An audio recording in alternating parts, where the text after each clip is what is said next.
Samantala, ilang residente sa Valenzuela City inilikas dahil o hindi dahil sa baha, kundi sa nakitang malaking bitak sa lupa sa isang barangay. Paliwanag ng Valenzuela LGU, isa sa mga tinitingnang dahilan nito ay ang paglambot ng lupa dulot ng pag-ulan. Ang update sa sentro ng balita ni Luisa Erispe. Luisa?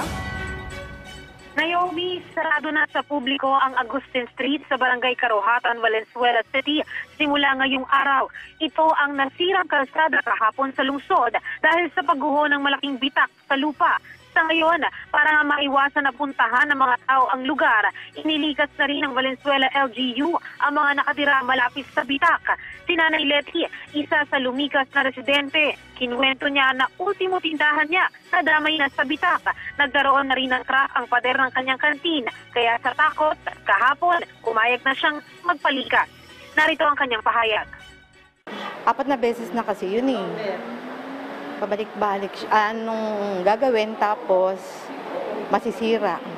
Tapos pinalikas kami dito para baka daw kung sakaling may mangyari, andito kami, ibig sabihin safe. Si Rosalina naman, isa ring residente, natakot na magdulot ng paglambot ng lupa ang tuloy-tuloy na pag-ulan kahapon at pati bahay niya madamay sa pagguho. Kaya kahit ayaw niyang umalis sa bahay, lumikas siya dahil sa tapat mismo ng bahay niya gumuho ang kalsada. Matagal na rin po kasi kami nagre-reklamo. Sabi po, gagawin naman daw po kasi nila yon. Dala po ng umuulan kahapon, magsilikas na po kasi baka po mamaya tumuloy po yung ulan. Umano po siya, lumambot yung lupa ay magbaha na po. Naomi, nasa 50 individual ang ilikas ng LGU at nanunuluyan sa Malinta National High School. Nabibigyan naman sila ng pagkain, tubig, gamot at mayroon ding mga palikuran na inihanda ang LGU. Kaya lang, daig pa rin nila, sana mapabilis ang pagsasaayos para makabalik sila agad. Pero ng Valenzuela LGU, isinasaayos na ngayon ang gumuhong lupa sa kalsada. Ipinaliwanag din ni Mayor Wes Gatchalian, ang problema, nag-ugat talaga sa walang tigil na pag-ulan kahapon, kaya lumambot ang lupa sa ginagawang basement building ng LGU. Nagtatayo na niya sana sila ng pader, nahaharang sa tubig, kaya lang naunahan sila ng ulan, kaya gumuho ang konstruksyon sa ilalim at pati na rin ang kalsada. Ang solusyon ngayon, paspasa na ang paggawa nito at target nilang mabuo ang kalsada sa loob ng 2 buwan. Habang hindi pa naman matatapos ang konstruksyon, ang mga residenteng inilikas, bibigyan ng tig 20,000 piso kada pamilya para matulungan din sila na makahanap ng uupahan o tirahang lilipatan. At yan muna ang latest. Balik muna sa iyo, Naomi. Luisa, estimated na gaano kahaba kaya itong bitak na natagpuan dito sa street na ito sa Valenzuela?